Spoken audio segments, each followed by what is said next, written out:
राबड़ी जी या लालू जी के परिवार को देवगौड़ा जी से पूछना चाहिए, ललन सिंह जी से पूछना चाहिए, शिवानंद तिवारी जी से पूछना चाहिए। केस करने वाले ये लोग हैं। बोले कि डट कर सामना नहीं करना ही चाहिए, स्वाभाविक है। माती शक्ति है, हम लोगों के यहाँ तो माता का पूजा होता है, लेकिन माँ को ये मैं आग्रह करना चाहता हूँ कि अरे आप जाके पूछिए तो शिवानंद तिवारी जी से, ललन जी से, देवगौड़ा जी से कि ये आप ही लोग हैं। नमस्कार, आप न्यूज़ फोनेशन देख रहे हैं। मैं हूं आपके साथ वंदना। पूर्व मुख्यमंत्री राबड़ी देवी के बयान पर बिहार विधान परिषद के नेता प्रतिपक्ष सम्राट चौधरी ने पलटवार किया है। बता दें कि उन्होंने राबड़ी देवी को मातृशक्ति बताया है और कहा है कि इन सब चीज़ों से सही बात है, उनको क्यों डर है। उनको सबसे पहले देवेगौड़ा जी से जो है यह चर्चा करनी चाहिए, उन्हें शिवानंद तिवारी से करना चाहिए, ललन सिंह से करना चाहिए, जिसके साथ अभी वो गलबहियाँ किए हुए हैं, जो उनके पति को जेल भेजने का काम किया है और फिर से जेल जाने की तैयारी जो है वह लालू प्रसाद यादव की बन रही है। पहले हम आपको सुनवाते हैं कि क्या कुछ कहना है बिहार विधान परिषद के नेता प्रतिपक्ष सम्राट चौधरी।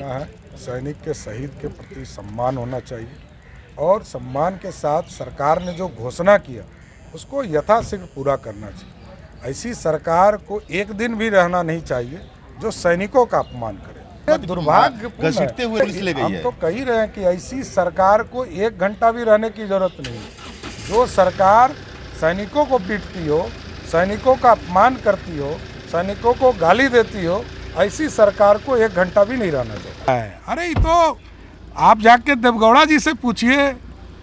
इंद्र गुजराल जी तो ऊपर चले गए, नहीं भेज सकता हूँ। राबड़ी जी या लालू जी के परिवार को देवगौड़ा जी से पूछना चाहिए, ललन सिंह जी से पूछना चाहिए, शिवानंद तिवारी जी से पूछना चाहिए। केस करने वाले ये लोग हैं। बोले कि डट कर सामना नहीं करना ही चाहिए, स्वाभाविक है। माती शक्ति है, हम लोगों के यहाँ तो माता का पूजा होता है, लेकिन माँ को ये मैं आग्रह करना चाहता हूँ कि अरे आप जाके पूछिए तो शिवानंद तिवारी जी से, ललन जी से, देवगौड़ा जी से कि ये आप ही लोग हैं। एक सवाल है कि क्या लगता है कि यूपी नहीं, देखिए हम लोगों ने कहा था कि सैनिक का अपमान नहीं होना चाहिए और वो अपनी बात को रख रहे थे। हम लोगों ने स्पष्ट कहा कि भारतीय जनता पार्टी और संघ के लोग इस देश के लिए अपने प्राणों की आहुति दे सकता है।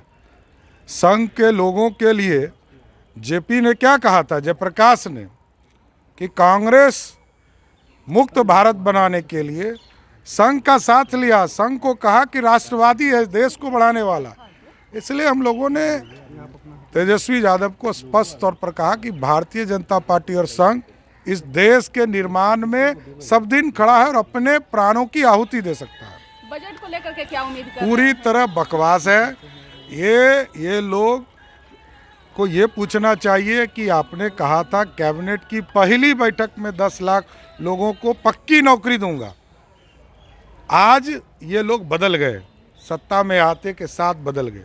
और सिर्फ राजद के लोग नहीं बदले, माले के लोगों ने कहा था कि आशा दीदी जो हैं, उसके बाद गांव में जो टीचर्स हैं, उस सब को हम पक्की नौकरी कराएंगे। कुछ नहीं हुआ।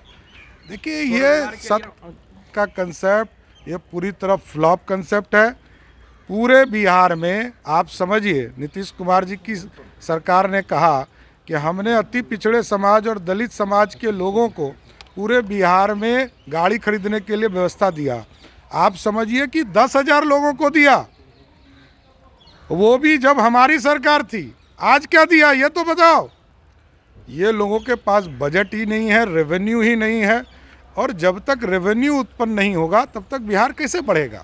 आर्थिक सर्वेक्षण में बता रहे हैं कि बिहार आमदनी बढ़ी है। बिहार देश में कुछ हुआ ही नहीं था इस बिहार में। 33 वर्षों से नीतीश कुमार का राज है, कुछ हुआ ही नहीं। उसके पहले तुलना तो करिए, किससे तुलना करना है? राजद से तुलना करना है कि कांग्रेस से तुलना करना है? भाजपा तो आने वाली है ना, तो भाजपा से तुलना करना है तो 25 का इंतजार कीजिए। सुना आपने कि क्या कुछ कहा। बता दें कि वही बजट को लेकर के भी कहा कि यह बजट बकवास है, सरकार के पास फंड ही नहीं है कि किसी को पैसा दे सके। वहीं राबड़ी देवी पर पलटवार करते उन्होंने कहा कि डरने की क्या जरूरत है, वह तो एक माँ है और उनको सबसे पहले शिवानंद तिवारी जी से पूछना चाहिए, उनको ललन सिंह से पूछना चाहिए कि जो उनके पति को जेल भेजने का काम किया है और आगे भी जेल जाने की तैयारी वो लोग कर रहे हैं। फिलहाल देखने वाली विषय होगी कि जिस तरह से लालू प्रसाद यादव का संकट टलने का नाम नहीं ले रहा है, दिनों दिन उनका संकट जो है वह बढ़ता ही जा रहा है। ऐसे में अब क्या कुछ बिहार की बदलती तस्वीर जो है सामने आती है वो भी हम आप तक जरूर साझा करेंगे। इस पर बस इतना ही, बने रहिए न्यूज़ नेशन के साथ। तब तक कि हमारे चैनल को सब्सक्राइब नहीं किया तो कर लीजिए। धन्यवाद।